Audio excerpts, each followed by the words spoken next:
Okay, ngayon guys, si Kevin naman ang gagawa ng merienda.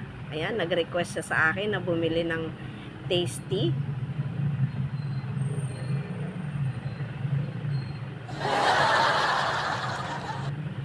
Ipaplat niya daw, pinaplat niya ngayon yung bread or tasty.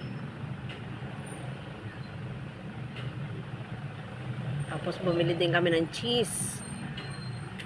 Yan na, hiniwa-hiwa na niya ang cheese.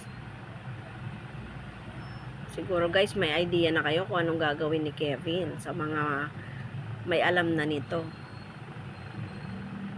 And then, lalagyan din niya ng ham.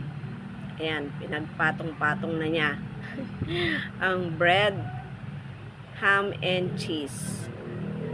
Okay, ayan.